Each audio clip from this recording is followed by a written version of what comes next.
Hi everyone, welcome to the show.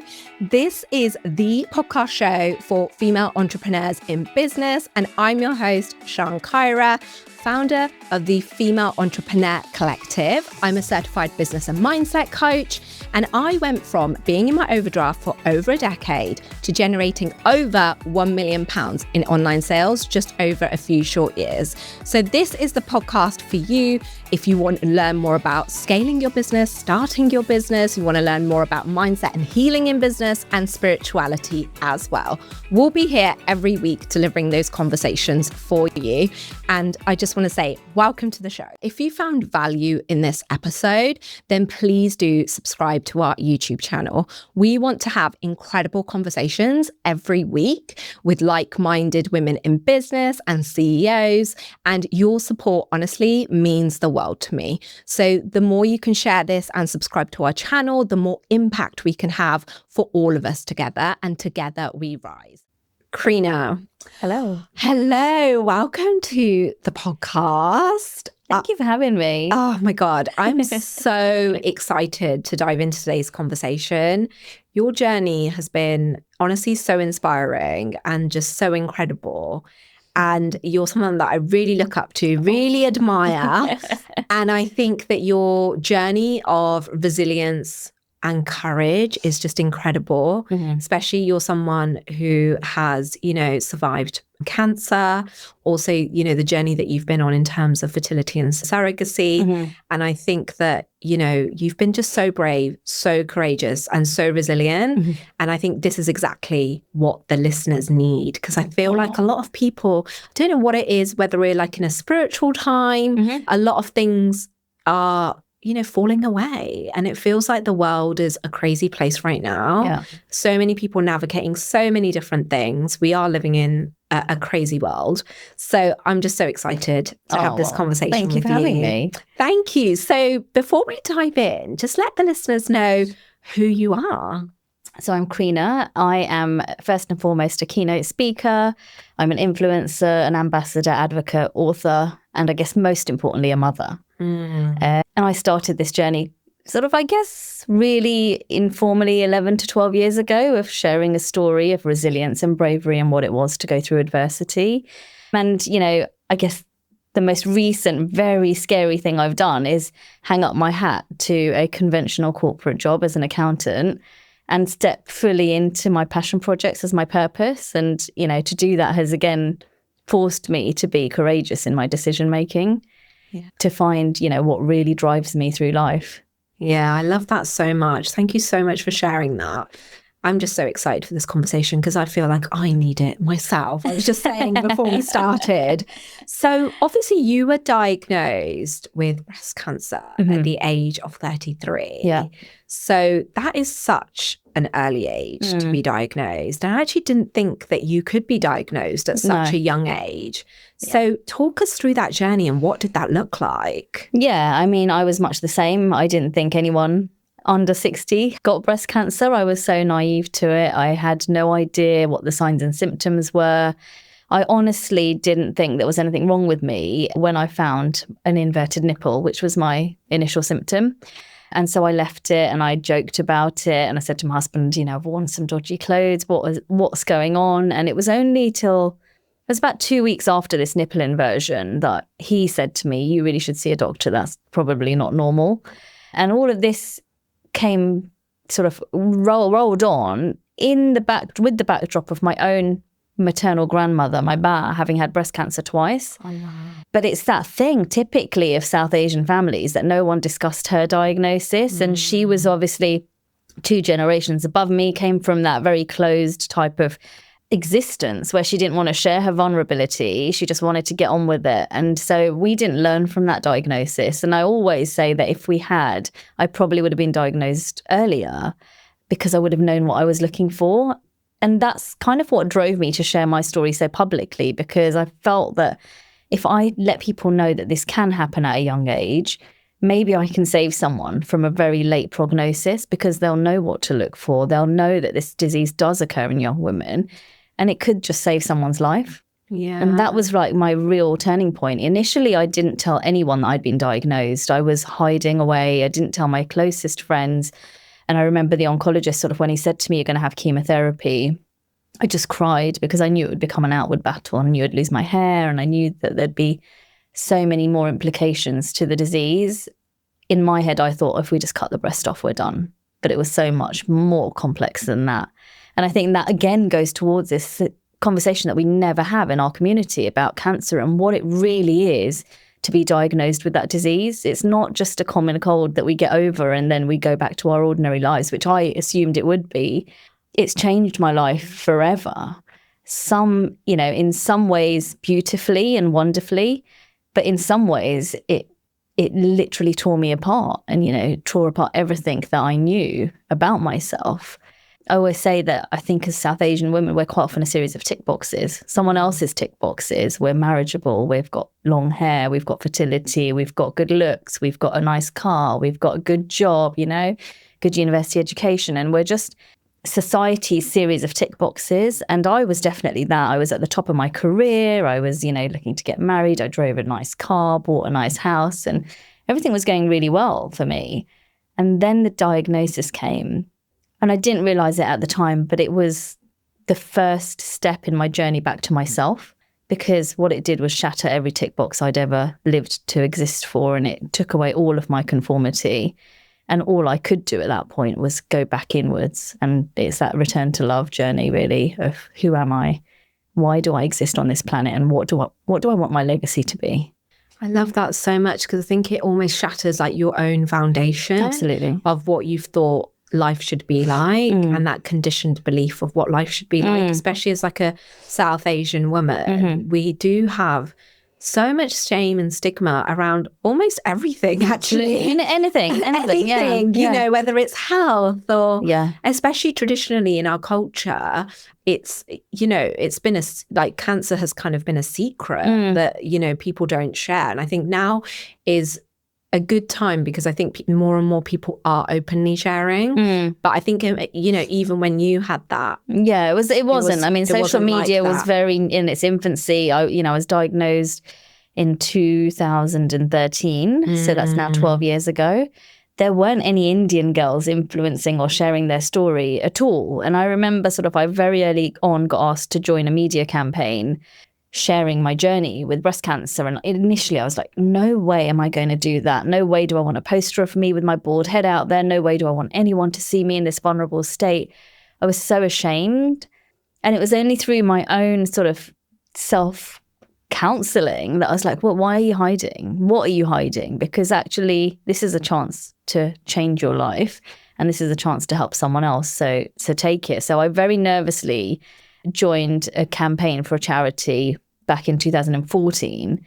And from there, everything changed. Once I realized that people wanted to hear the story, yes, some people judged. And, the most painful thing were the people who called me up when I was in my most vulnerable state and asked for a tea or a coffee. And they came, of course they came, but then they left and never came back once they'd taken what they wanted, the gossip that they wanted. And so what the disease did was made me really realize who my core group are, who my core friends are, and who to let go of, But that is a part of life, and that's sometimes what our society can be like. It can be very judgmental, very gossipy. And I have been on numerous occasions the subject of someone else's gossip. But I always think that that's fine, because that's their problem, not mine. For what matters to me is whose life can I shape, change, or influence positively through having gone through my own adversity. And I genuinely believe that's the purpose in my pain, is to make it better for someone else, because there wasn't anyone to hold my hand in that way in our community. And so if I can be that girl who holds a ladder for the next Indian girl behind me, then that's what it's here for. God, that's just touched me so much. Kreena, you made me cry the first time on the podcast. I just think I think also there is just sorry, I don't know where that came from. Oh, it's fine. It's because it's from the heart. I think I think there's just so much stigma. And how did you find like the courage in those moments, because you were so young? Yeah. And I think I'm not saying it's different for older people, but when you do get diagnosed with cancer, you're a little bit older. I think when you're so young and you're almost at your prime, right? Like in 33, you are at your prime. Yeah. How did you, I think obviously there were two paths, either hide in fear or in shame, or really fully embrace this journey. Yeah. And I think a lot of people do hide in fear. You know? What was that kind of mindset switch that you thought, no, I'm going to be brave, I'm going to be courageous, and I'm going to just do this my own way? Like, what was that? So I definitely turned to spirituality. I definitely started reading more scriptures. You ask yourself, why me, 100 million times when this happens. And you'll never truly know the answer to that, but you can sort of find the purpose to it, which is what I then ended up doing. And I think it's really important to say it's not an overnight job. You know, for a very long time, I didn't want to share. And for a very long time when I shared, I felt uncomfortable and I felt really sad. And acceptance is the foundation of anything that we move through in life. Like, you know, there's that formula. What is it? It's something like pain times resistance equals suffering, but pain times acceptance equals peace. And so my journey really just became one of acceptance. And that's what I talk about through everything I do now is, you know, under the art of being brave, is you have to accept the circumstance, because the more you resist it and the more you go against it, the harder you make it for yourself, not for anyone else, because you're living that journey. So I guess I had a choice to keep it a secret, and I could have probably in some way kept it a secret and gone through life and found another path, but it wasn't my truth. Like, I always felt uncomfortable hiding something or lying about something. So it's that gut feel. There's so much power in our gut, you know, we know what we want, but then our conditioning stops us, or fear stops us. And I guess our job is to find the courage and the love and the resilience to move beyond that fear, because quite often it's societal. And I think I wouldn't say fortunate, but a lot of people say you're so brave and how did you get through it? But my reality was that I never was fully accepted. So, you know, I was once at a retreat and someone said, what was your most life-defining moment of your whole life? And I just wrote in my journal the day I was born. And people think that's a really odd thing to write. But the reality was I was a second-born girl in an Indian house where they were expecting a son. So actually, from the minute I was born, there was something I was always fighting against, or there was a resilience that I had to find. You know, I feel like my resilience was exercised from a very young age. I came from a quite dysfunctional family. My parents had an unhappy marriage. You know, my mum had chronic health issues. My dad had addiction to alcohol and, you know, mental health issues.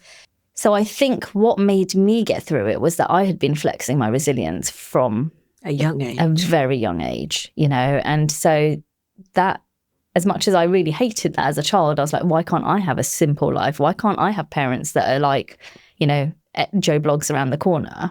What that really difficult childhood did was give me the tools and armory I needed in my adulthood to overcome adversity after adversity after adversity.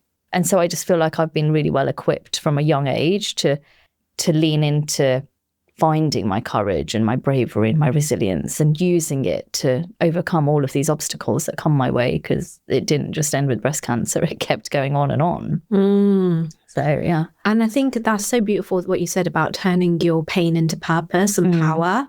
Because I think we, you know, getting a little bit spiritual and woo-woo here. Yeah. I do think we're all given spiritual assignments in life. Absolutely. And no one, you know, varying degrees, I think everyone has.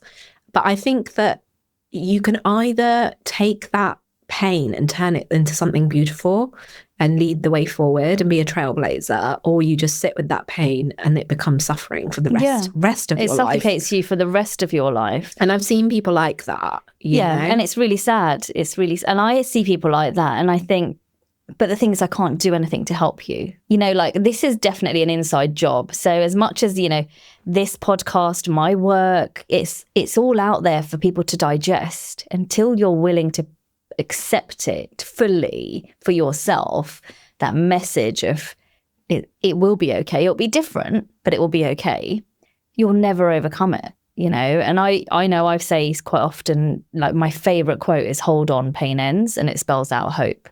Because every time I've been in a position where I've felt that all I've got around me is darkness, there's always a flicker of hope.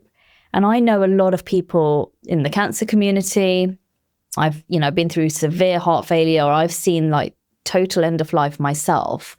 And I know for sure that hope doesn't ever fade. And some people will say to me, but if that person's got a stage 4 diagnosis and they're going to die, what hope have they got? And all it does is it shifts. So I know from conversations with friends I've had and now lost, yes, at one point they're hoping for longer on this earth. At one point they're hoping for a miracle drug. When that doesn't come, the hope shifts to, I'm now accepting that my life is going to end soon, but I hope for a peaceful transition. So the hope just shifts. It never, ever leaves. And I think our job is to accept that it looks different to what we might expect or be conditioned to expect. So, people might think that actually happiness is, a husband, 2 kids, a dog, a nice house. But actually that might not be your reality. And that's okay. If you shift from that to, being a solo mum or having, being child free or whatever it is, that shift is yours. It's personal to your time on this earth. And acceptance of that is super important, because once you accept your circumstance, you can really thrive beyond it.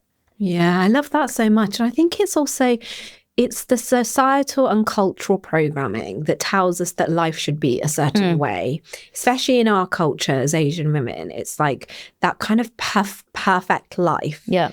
And I think that it's been amplified by social media because we're constantly seeing people's perfect life. Yeah. And then we question our own darkness or our own challenges and why is this happening? But actually, I think also what is really important is define what purpose and peace looks like to you, because it's so different for everyone. Yeah. I used to think in my early 30s, late 20s, when I get X, Y, and Z, that I'll be happy. When I hit this milestone, I'll be happy. When I have this, I'll be happy. But actually, I was speaking to my friend at the weekend, and we were both like, we just want peace. Oh, isn't that the truth? I mean, last year I was in like a really tricky work situation. And I noticed that it was really disrupting my peace. And I think after going through sort of breast cancer, heart failure, infertility, going through all of that, my life had been really turbulent. And then the arrival of my children came, and I found peace in them and in mothering them and making that my one important thing. And, this thing that came my way was really disrupting my peace. I was like walking around the house with a knot in my stomach. When an email came in, I was really anxious, and I was watching myself. I was like, right, Kreena, as much as you might want to do this piece of work or that piece of work, look at what it's costing you. It's costing you your peace because you are constantly on edge. And I think that once we know what peace looks like for us, and once you find it, I protect it ferociously. And that with that has come this like desire to shed finance for a little while, to look at what work looks like in a totally unconformed way, right? What you and I are doing here is not what normal people or society thinks normal people should be doing for work, or, they're just like, oh, what are you doing? Like, you're going to go and talk to someone. Yeah, I am, because actually that really brings me joy, and it will monetize in its own time. I think we put so much pressure on having a job, having a title, having a salary, and none of that brings us peace. All it does is bring us money, which quite often causes more issue, it can do. So the most important thing is to protect your peace and find your peace. And I definitely feel like I finally found that. And it took a great lot of adversity coming my way for me to really give myself permission to do what really matters to me. I love that so much. And I'm just having my own epiphany whilst you're speaking.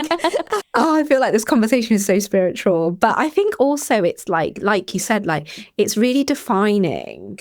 And I think sometimes it's so hard in our culture and society and social media, to actually break it all apart and say, what do you actually want?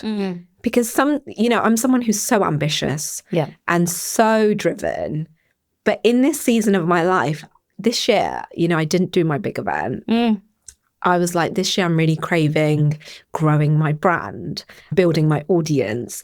This year's mantra is test and learn, you know, with the podcast, different platforms, bringing on kind of different team members. Everything is like test and learn. And like, I've literally taken a back seat from, you know, growing my business, so to speak. Yeah. And it sounds so crazy because this is something that I've really been battling with.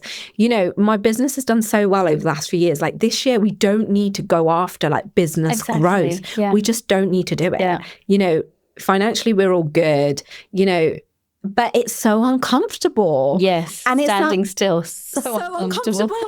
And I find myself having like little, you know, not breakdowns, but like moments of questioning. Yeah, absolutely. It's like, oh, why didn't I do the event this year? I should have done that. That would have bought me X, Y, and Z. Or why didn't I do this big launch in March? Or why didn't, you know? And it's like, I've really had to check myself and been like, where is this coming from? Yeah. Is this coming from like highest version of Sharn? Yes. Or is it coming from what society and the programming? Because I'm around a lot of, you know, I've started muting them and unfollowing them, but around a lot of business coaches where it's like growth, year on year growth, like numbers, goals. And I'm like, I don't want to do that this year. Yeah. I want to experiment. I want to like just experiment in my business. And I think we have to get really clear on what do we actually want without the filters of like society and conditional programming. And that's when we can also come back to peace. Yeah. But it can be so hard. Yeah, it is. And it's also that devil that sits on your shoulder, constantly asking you if you're doing the right thing, because you're always doubting yourself and your choices. Because I think in many instances, like as South Asian women, we're quite often told to play it small. Yes. So then when we make these big life choices, there's a lot of doubt and hesitation in them because actually we've never really been given that power to make those big choices. And I think I get it all the time. People will sort of say, oh yeah, Queen doesn't work. She looks after the kids. I'm like, no, I do work. You know, I work, but I work in a very unconventional, different way, and it works around my children. So yeah, I'm with my, whenever my kids need me, I'm there. But that doesn't mean I'm not working when they're at school or at nursery, you know, like it just means it looks very different. But a part of me used to get really triggered about that because I think I felt really like there was a gravitas to saying I'm an accountant. You know, people are like, oh, right, she's an accountant. You know, like automatically you get a status in society. And so when that dropped away, I could see people sort of second guessing, what is she doing with her life? Like, you know, is she just being a mum now? And I felt super uncomfortable letting the title go. But I realized that was my own attachment, you know, that was something I had to work through as well. Why was I so attached to that job title? Why was that fulfilling me? Because actually the job itself didn't fulfill me, you know? And so once we give ourselves that permission to do something differently, of course it's uncomfortable. But that in itself is stepping into your own courage and your bravery, because to do stuff that's uncomfortable is the bravest thing you can do. Conforming and norming is probably one of the most boring things you can do. You know? Yeah, and it's the easier thing to do. So I do all the time what you're doing. I'm like, Kreena, what are you doing? Like, someone's going to say, where's the next paycheck? Someone's going to say this. And I'm like, but this is where I want to be right now in my life, you know? And it's just like, whatever to everyone else. Yeah. And I think I often turn around and people quite say, be like, when are you going to go back to corporate? When are you going to do? Then I'll be like, I nearly died twice, you know, you can't tell me what to do. And it's annoying that it took that for me to now give myself this permission. And I think that's what I want to tell people is don't wait for life to show you how short it is before you decide to live it, because then it's almost too late. You know, there's a lot of stuff I can't do because my health restricts me, or, you know, there's just stuff that I have to manage. And I wish that as like a 32-year-old pre-diagnosis, I had a little bit more courage to do the things that society told me not to do. Because it just doesn't matter. No. And no one cares. Like, obviously there's going to be people that talk and judge, but who actually, you know, you can't live your life like that. No. And I think it's just so important. I think especially with women as a whole are so fearful, aren't they? Yeah. Fear really drives us. And I think especially in the Asian community as well, because we've always been taught to like not take up too much space, be a certain way, be obedient, you know, have all these masks. I think a lot of us, you know, that's something that I really had to let go of, was the fear of other people. And I think you've just, like you said, you nearly died twice. And And, you know, I wish more people knew that. Like, people just don't know. You just don't know what's around the corner either. No. You know, it's so important. Yeah. My business, the Female Entrepreneur Collective, is so much more than a business. It's a community of like-minded women just like you. And when I started my business all those years ago, I really struggled unnecessarily in the beginning stages of my business. I struggled with my mindset, I struggled with content and just self-belief. That's when I decided to certify as a business and mindset coach. And now we offer the most incredible mastermind for ambitious female entrepreneurs just like you. This is the perfect blend of mindset meets marketing meets content to help you step into your potential and reach your next level in business. So doors are actually open to my Rebirth Mastermind right now, and we have already got incredible women enrolled in it just like you. We would absolutely love to have you. You can find more information in the show notes, or you can just drop me a DM on Instagram. I'm on Asian_female_entrepreneur. We'd love to support you in your business and mindset journey, and let's rise together. And can you just talk to us a little bit, Kreena, about, because you said you nearly died at the heart failure. Yeah. Can you just talk a little bit around that and what happened? Yeah, so part of my breast cancer treatment was to have chemotherapy. And one of those chemotherapies, unbeknown to me, was cardiotoxic. And this, I caveat this with, this is not to say you do not take chemotherapy when you have a cancer diagnosis. This is to say be aware of the effects of that treatment. So I didn't know that there was, you know, a risk to my heart. And what happened was very rare.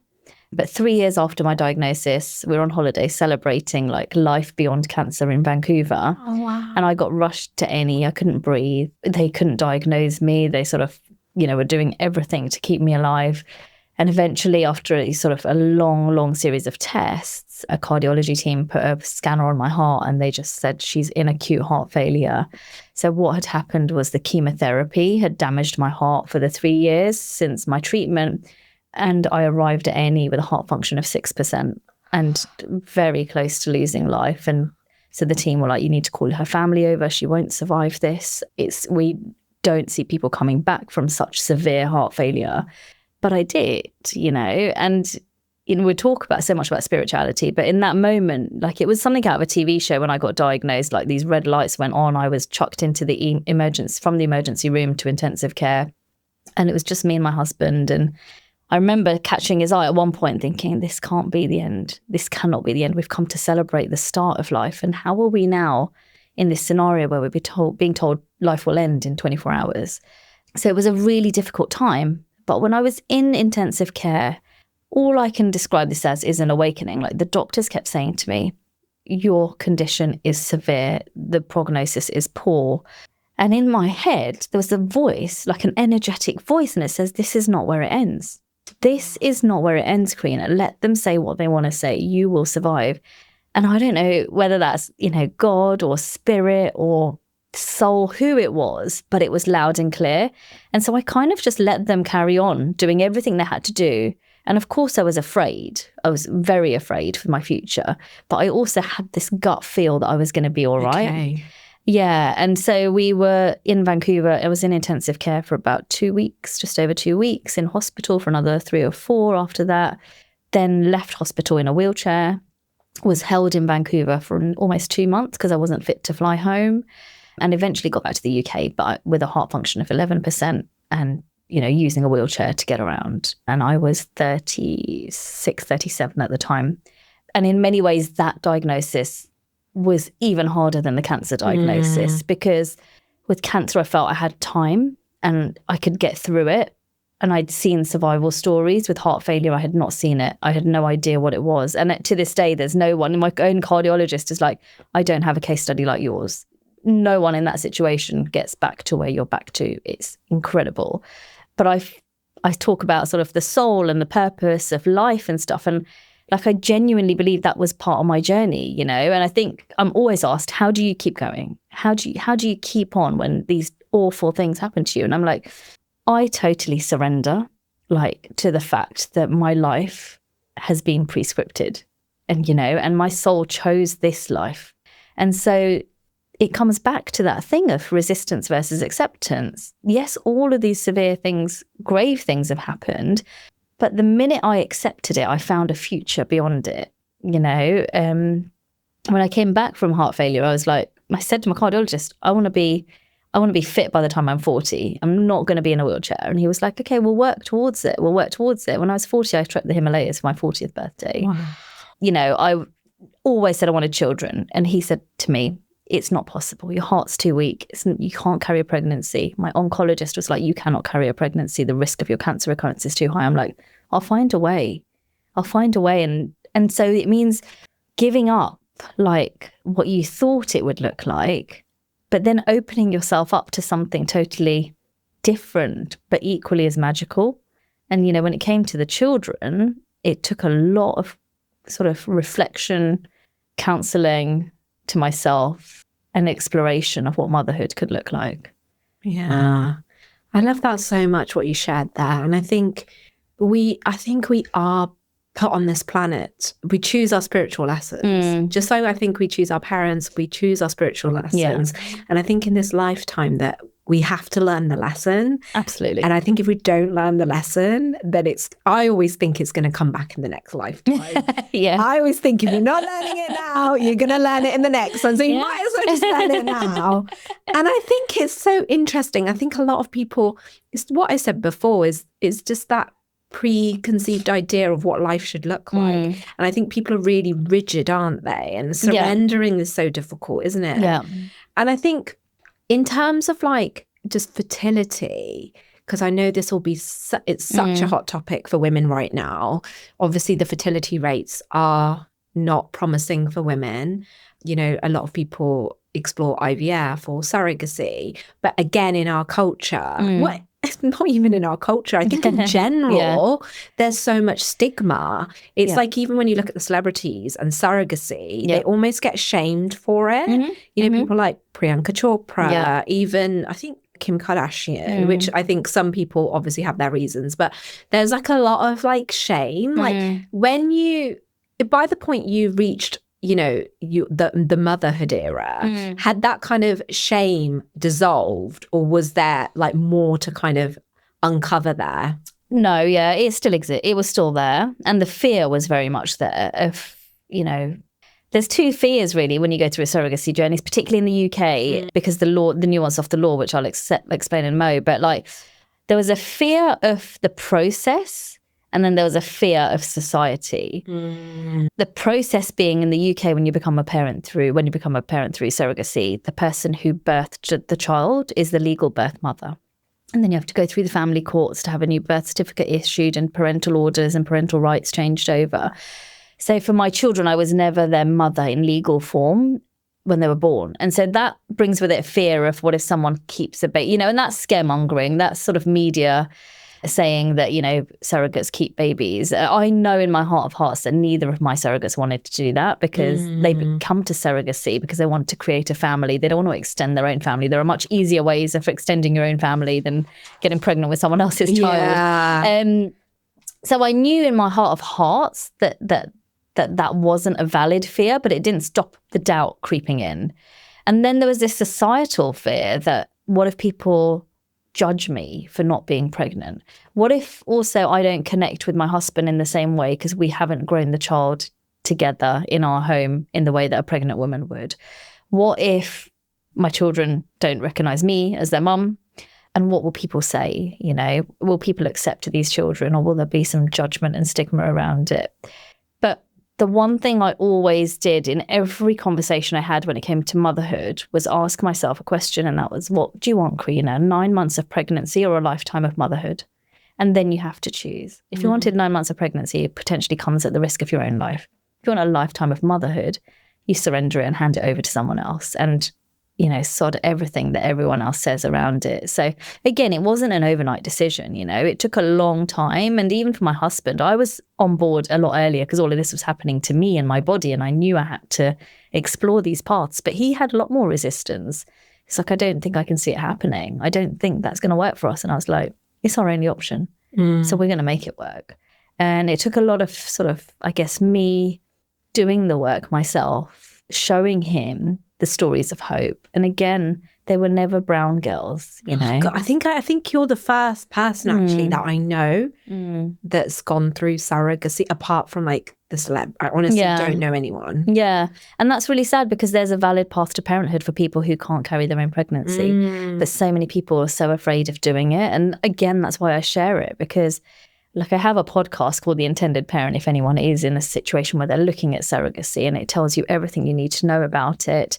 But I want to be that person who gives someone else hope and inspiration to find motherhood when every other door is closed. Yeah. And I think that's super important. I believe that's why this path came to me, because it had to be someone in our society had to unlock this door and open up the eyes of the world to what motherhood could look like, you know, and particularly with the boys who were triplets who arrived through surrogacy. So I had my daughter first, and she was my own DNA. So she was harvested in a fertility preservation round before I started chemotherapy. So we sort of froze her embryo in the hope that one day I'd get pregnant with it. Yeah. That was never going to happen. And her embryo ended up going into our first surrogate and delivering my daughter in 2018. And then after her, we really wanted more children, but we didn't have any embryos left. And so I was like, right, what are we going to do now? You know, how are we going to have these children? And so I took that step to get an egg donor. And I think so many of us are like, oh, shall I freeze my eggs just in case I don't find a partner and blah, blah, blah, blah, blah. Or what shall I do? Shall I create embryo? Shall I do all these things? And I was like, I chose to have a donor because that was the most easiest route for us to have another child. And now my children are here. There are 3 of them. They're triplets. You know, they're born through surrogacy. I think the most important thing is that I don't love them for their genetics.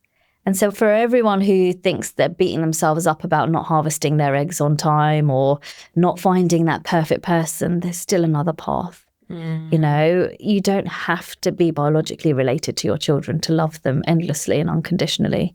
And I have both in my home. I have a genetic child and 3 non-genetic child, and I do not love them differently.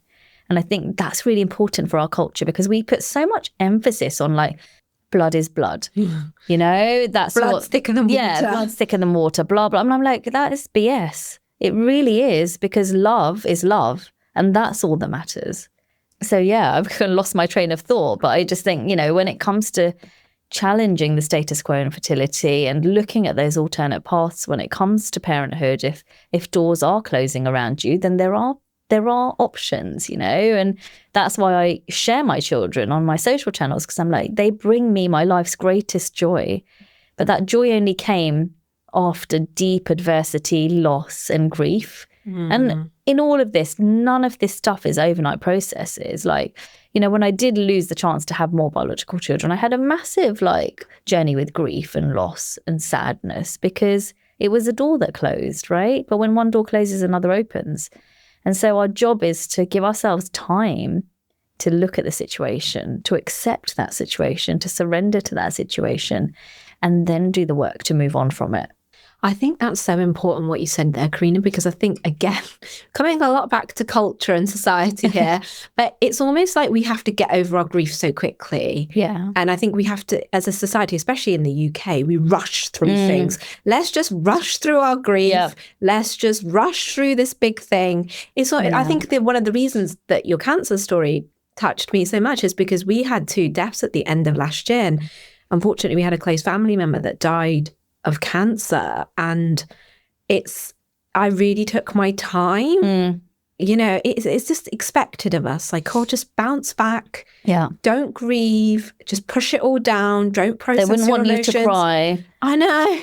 I'm like, and I just remember like last October I had an amazing client, shout out to Taz, and literally I just voxed her, and I was just like, I was like, yeah, I'm going to be good with I think the funeral would happen that week. Yeah. The funeral's on a Tuesday. Our call was on a Friday. I'm like, yeah, I'm going to be fine. But I think on the day, I was just like in tears to her and voxed, and she completely understood because she's been through her own grief journey. And she was like, it's absolutely fine if we reschedule next week. Like, it's not a problem. And I think I just had to, again, a lesson I was given last year is it's okay to move things around. It's okay to put your own needs first. Yeah. It's okay to not wonder what people are judging you for, for cancelling a call. Those things don't matter. No. And I think it's so important what you said about that. It's not overnight. It took time. Yeah. And I think that's so important. And women should give themselves that time to process everything. So if someone's in the messy middle, Kreena, because I think like 30s and 40s are that, that era that we all have, where we have maybe our own health challenges. Yeah. Parents have health challenges, fertility, all of these things that come to the surface that we never even thought about in our 20s. Yeah. How can they be courageous and how can they be resilient in that time, do you think? Allow yourself to fall apart. I can think my tagline is something like strength in breaking, power in rising. Because I genuinely think you have to allow yourself to be vulnerable. And once you do that and you allow that sort of all of the shedding to happen, then you found the foundation from which you can rise and lift. But it doesn't have to be perfect. You don't have to conform. And when adversity comes, lean into it. And I think my biggest lesson to anyone is like, where resistance lives, suffering lives. So acceptance will be your best friend when you're going through difficult times. And it doesn't mean it's going to be easy. I'm not saying that in any way, shape or form, but accepting your circumstance is what allows you to thrive beyond it. And so find the stories of hope, find the communities. I don't think I could have done anything I've got through without my cancer community, my fertility community, my surrogacy community, and my closest friends, because we cannot do this life alone. We have to find our allies and our champions and lean into them, show our vulnerabilities to them. And like I said, just allow for that unfolding and give it time, None of this is an overnight job. And the acceptance that it will continue to cause pain is really important, because I am still often triggered by pregnancy announcements, by pregnant women, by people who complain about pregnancy. Like, it still really upsets me because I had it all taken away from me, but I accept that it upsets me. So, if I know there's going to be a big sort of pregnancy event or something and I want to be there, I'll go for a short amount of time and then I'll remove myself from it. It comes back to creating those boundaries that preserve your peace. So, look at your scenario, find out where the pain and hurt is, accept that, and then find the way to move beyond it, but do it in a sort of boundaried way so that you're not constantly triggered by what's going on in society, because there will always be someone who triggers you, who's got the perfect setup for me, in their family, who's got the perfect home. In your eyes, they probably haven't in reality. They've got something that you want. And the biggest job is to find joy, peace and comfort in what you have, not to compare yourself to everyone on the outside. Because I think once you're that rooted in yourself and your own being, then that's where joy and peace grows from, right? And that's so relevant to business as well, because totally. I think it's so easy that everyone and this is something that I've had to learn, is like, that person has X, Y, and Z, or that person had the connections, or that person has the bigger following, or that person is prettier, or that person's more intelligent, more articulate. But actually, they're just probably, plagued with self-doubt, or they're looking at other people. There's always going to be someone who from the outside in looks more successful, looks more put together, looks more, speaks more articulately. But actually what you have to root yourself in is like what you're good at. What are your strengths? What are you grateful for? Now, I was writing out my bio the other day because I'm just in a bit of a rebrand. And, just reading out the things that I've done in recent years. And I thought, oh my God, if I came across this bio, I'd be so thinking, wow.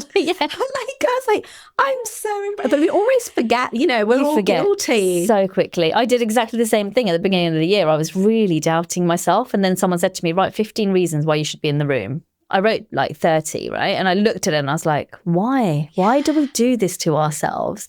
But I guess that's part of this conversation, isn't it? Like accepting that we will do that, because we're human, right? as much comparison is the thief of joy. We know that, right? But it doesn't stop us doing it. That's part of who we are. Quite, I do it all the time. I'm doubting myself, and I now don't tell myself off for doubting myself. I'm like, okay, cool. What is it that's underneath that's causing that self-doubt and self-sabotage? Let's look at it. Yeah. And let's deal with that, because it's finding this sort of courage and ability to sit in the uncomfortable silence. That is, I think, one of life's biggest lessons, because that's where we grow. So if it makes you feel a bit ick, which a lot of things make me think, oh my God, Kreena, what are you doing? Is probably helping you grow towards, the person you choose to become. Yeah. But it doesn't mean it's easy in any way. 100%. And I think the ego is always there to sabotage us. Yeah. We can't get rid of our ego. I'm certified in mindset coaching, but in mindset, we know that we can't rid our negative thoughts because that's the human experience, and you wouldn't want to. They push you. Yeah. Because you have to have that you have to have that slight fear to know where you want to grow, right? If everything felt comfortable, then you'd never push yourself or your boundaries. So you have to have that sort of element of self-doubt to think, no, but I know I can, to then create self-belief. Yes. And I think also, if you're constantly comfortable, you'll never know what's actually growing you, because you only know when you're growing, when you're feeling uncomfortable, when it feels stretchy, when it feels really like, oh, what am I doing? And there's been so many times that I've done that. And I'm just like, no, this is where we're growing. Yeah. This is and growing pains are real. They are. And your ego always gets the loudest before your biggest breakthrough. I love that. That's what I think. Like that devil on the shoulder is so loud before that biggest breakthrough. So I wanted to end, Kreena. I feel like there could be so easily a part 2. Oh my God.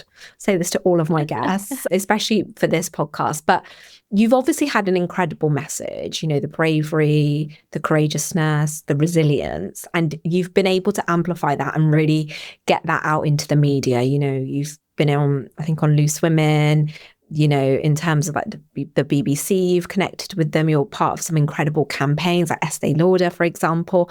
How can people who've got a very, very mission-led message kind of utilize like the media? Is it just a case of keep on sharing your story, or is it a case of networking? Like, what has that looked like for you? I think it's a bit of both. I think my biggest breaks have come when I've been authentically me, no filters, and just allowed the vulnerability to flow. I think there is such power in our vulnerability that we need to own that more. And then it is creating network and connection. I remember my husband would always say, oh, you're always on your phone, you're always on this group and that group. And I'm like, but these are my tribe, and actually even just us meeting, it's because we have a network of these amazing South Asian women, and so it's finding the people who will champion you and who will help amplify your message and who will be your biggest cheerleaders. And you never know which doors open, as a result of connection, network, and then putting yourself out there, and with putting yourself out there comes that fear of criticism and critique. And it's just being so authentically aligned to your message that doesn't shake you or it doesn't stop you. It definitely still scares me. Every time I put a piece of content out, or last week I launched my website and I was happy to put it on LinkedIn, but I wasn't happy to put it on Instagram because I was like, oh, they don't want to see it. And I'm like, why are you doing this to yourself? People are here. If people want to watch you and follow you, they'll find you, right? And if they don't like what you're saying, they can just unfollow you. It's not your problem. So I think network, community, connection, and being authentically you, that's what really helps open doors. And I think that's also what helps you become a really good leader in any space of, the workplace or in the family or whatever. When you have those characteristics of empathy and vulnerability and knowing that things aren't always perfect, that just makes you I'd love it. I've always would love a manager like that, or a leader like that, or a business partner like that, because then they see that life is never plain sailing. There's always going to be bumps in the road, and it's how we navigate them that matters. And how we bounce back from them. That's so important. I think a lot of people, the bounce back is so, so important because we all go through challenges in life. I'm sure a lot of the listeners and the viewers will be maybe navigating their own challenge. But I think what's so important, what I've learned, especially over the last year, is the bounce back and the comeback rate is so important, but taking your time. That's so important, I think. So thank you so much for sharing that, Kreena. So where can everyone find you? You can find me on Instagram at Kreena Demand, just my name, and then online, www.kreenademand.com. Amazing. Thank you so much, Kreena. Thank you for having me. Thank you. Thank you so much for watching this episode. Your support honestly means the world to me. And I will see you here next week, same place, same time.